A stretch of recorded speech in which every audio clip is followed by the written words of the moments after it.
Videos देखने के लिए सब्सक्राइब करें जनसत्ता.com, बेल आइकन दबाकर पाएं लेटेस्ट नोटिफिकेशंस। अंतर्राष्ट्रीय योग दिवस की आप सभी को बहुत बहुत बधाई और शुभकामनाएं। अंतर्राष्ट्रीय योग दिवस का ये दिन एक प्रकार से एकजुटता का दिन है। ये विश्व बंधुत्व के संदेश का दिन है। ये वननेस ऑफ ह्यूमननेस का दिन है, जो हमें जोड़े, साथ लाए, वही तो योग है। जो दूरियों को खत्म करे, वही तो योग है। कोरोना के इस संकट के दौरान दुनिया भर के लोगों का my life my yoga video blogging competition में हिस्सा लेना इस बात को दिखाता है कि योग के प्रति उत्साह कितना बढ़ रहा है, कितना व्यापक है। साथियों, इस साल अंतर्राष्ट्रीय योग दिवस की theme yoga at home and yoga with family ये तय हुई है। आज हम सब सामूहिक कार्यक्रमों से दूर रहकर घर में ही अपने परिवार के साथ मिलकर योग कर रहे हैं। बच्चे हो, बड़े हो, युवा हो, परिवार के बुजुर्ग हो, सभी जब एक साथ योग के माध्यम से जुड़ते हैं तो पूरे घर में एक ऊर्जा का संचार होता है। और इसलिए इस बार का योग दिवस, अगर मैं दूसरे शब्दों में कहूं तो ये भावात्मक योग का भी दिन है। हमारी फैमिली बॉन्डिंग को भी बढ़ाने का दिन है। साथियों, कोरोना पैंडेमिक के कारण आज दुनिया योग की जरूरत को पहले से भी अधिक गंभीरता से महसूस कर रही है।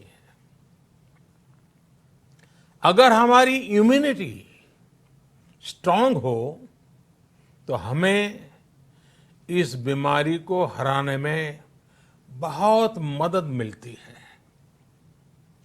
इम्यूनिटी को बढ़ाने के लिए योग की अनेक विधियां हैं, अनेक प्रकार के आसन हैं। वो आसन ऐसे हैं जो हमारे शरीर की स्ट्रेंथ को बढ़ाते हैं, हमारे मेटाबॉलिज्म उसको शक्तिशाली करते हैं। लेकिन कोविड-19 वायरस खासतौर पर हमारे श्वसन तंत्र यानी कि रेस्पिरेटरी सिस्टम पर अटैक करता है। हमारे रेस्पिरेटरी सिस्टम को स्ट्रांग करने में जिससे सबसे ज्यादा मदद मिलती है वो है प्राणायाम। प्राणायाम यानी एक प्रकार से ब्रीथिंग एक्सरसाइज है। सामान्य तौर पर अनुलोम विलोम प्राणायाम ये एक प्रकार से पॉपुलर भी हैं, आप भी जानते हैं और लोग भी जानते हैं, करके भी दिखाते हैं। ये प्रभावी भी है। लेकिन प्राणायाम के अनेक प्रकार है। इसमें अगर आप प्राणायाम को जानने वालों से मिलोगे तो बताएंगे, शीतली है, कपालभाति है, भ्रामरी है, भस्त्रिका है, बहुत है, अनगिनत है। अब तो नए नए जुड़ते भी चले जा रहे हैं। योग की ये सभी विधाएं, ये तकनीक हमारे रेस्पिरेटरी सिस्टम और इम्यून सिस्टम दोनों को मजबूत करने में बहुत मदद करती है। इसलिए आपसे मेरा विशेष आग्रह है, आप आसन करते हो, एक्सरसाइज करते हो, जो भी करते हो जरूर करें, लेकिन आप प्राणायाम को अपने डेली अभ्यास में जरूर शामिल करिए और अनुलोम विलोम के साथ ही अनेक जो प्राणायाम की टेक्निक्स हैं उसे भी सीखिए, उसको सिद्ध कीजिए। योग की इन पद्धतियों का लाभ बड़ी संख्या में आज पूरी दुनिया में, ये कोरोना वायरस से ग्रसित जो लोग हैं, वो पेशेंट उसका लाभ ले भी रहे हैं।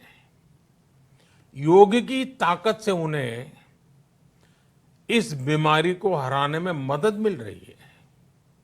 साथियों, योग से हमें वो आत्मविश्वास और मनोबल भी मिलता है जिससे हम संकटों से जूझ सकें और जीत सकें।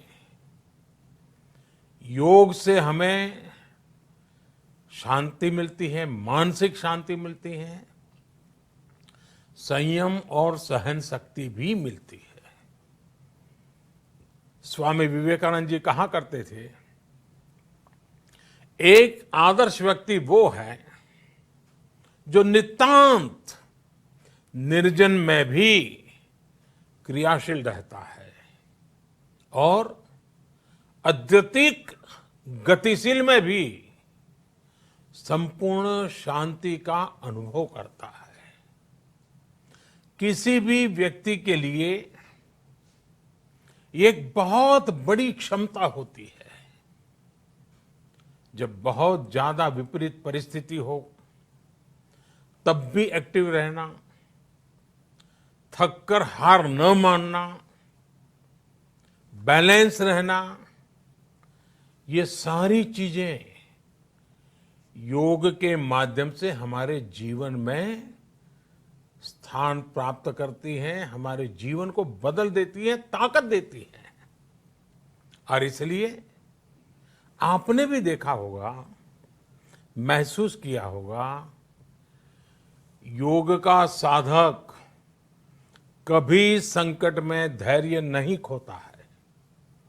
योग का अर्थ ही है समत्वम योग उच्यते, अर्थात अनुकूलता, प्रतिकूलता, सफलता, विफलता, सुख, संकट, हर परिस्थिति में समान रहने, अडिग रहने का नाम उसी तो योग कहते हैं। Friends, yoga enhance our quest for a healthier planet. It has emerged as a force for unity and deepens the bonds of humanity. It does not discriminate. It goes beyond race, color, gender, faith and nations. Anybody can embrace yoga. All you need is some part of your time and empty space. Yoga is giving us not only the physical strength, but also mental balance and emotional stability to confidently negotiate the challenges before us. Friends, if we can fine-tune our course of health and hope, the day is not far away when world will witness the success of healthy and happy humanity. yoga can definitely help us make this happen. साथियों, जब हम योग के माध्यम से समस्याओं के समाधान की बात कर रहे हैं, दुनिया के कल्याण की बात कर रहे हैं, तो मैं योगेश्वर कृष्ण के कर्मयोग का भी आपको पुनः स्मरण करना चाहता हूं। गीता में भगवान कृष्ण ने योग की व्याख्या करते हुए कहा है, योगः कर्मसु कौशलम, अर्थात कर्म की कुशलता ही योग है। Efficiency in action is yoga. ये मंत्र सदा सर्वदा हमें सिखाता है कि योग के द्वारा जीवन में अधिक योग्य बनने की क्षमता पैदा होती है। अगर हम अपना काम अनुशासन से करते हैं, अपना दायित्व निभाते हैं, तो भी एक तरह का योग ही है। साथियों, कर्मयोग का एक विस्तार और है। हमारे यहां कहा गया है, युक्त आहार विहारस्य युक्त चेष्टस्य कर्मसु युक्त स्वप्नावबोधस्य योगो भवति दुखा। अर्थात सही खान पान, सही ढंग से खेलकूद, सोने जागने की सही आदतें और अपने काम, अपनी ड्यूटीज को सही ढंग से करना ही योग है। इसी कर्मयोग से हमें सभी तकलीफों और समस्याओं का समाधान मिलता है। इतना ही नहीं, हमारे यहां निष्काम कर्म को बिना किसी स्वार्थ के सभी का उपकार करने की भावना को भी कर्मयोग कहा गया है। कर्मयोग की ये भावना भारत के रग रग में रची बसी है। जब भी जरूरत पड़ी, भारत के इस निस्वार्थ भाव को पूरी दुनिया ने अनुभव किया है।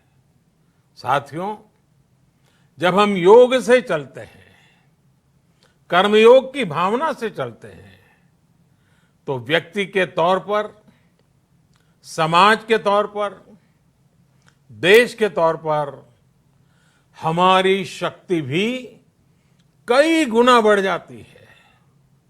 आज हमें इसी भावना से संकल्प लेना है। हम अपने स्वास्थ्य के लिए, अपनों के स्वास्थ्य के लिए हर संभव प्रयास करेंगे। एक सजग नागरिक के रूप में, हम परिवार और समाज के रूप में एकजुट होकर आगे बढ़ेंगे। हम प्रयास करेंगे कि yoga at home and yoga with family को अपने जीवन का हिस्सा बनाएं। ये सिर्फ एक दिन के लिए नहीं होना चाहिए। और अगर हम ये करेंगे तो हम जरूर सफल होंगे, हम जरूर विजयी होंगे। इसी विश्वास के साथ आप सभी को फिर से अंतर्राष्ट्रीय योग दिवस की अनेक अनेक शुभकामनाएं। लोकाः समस्ता सुखिनो भवन्तु। ओम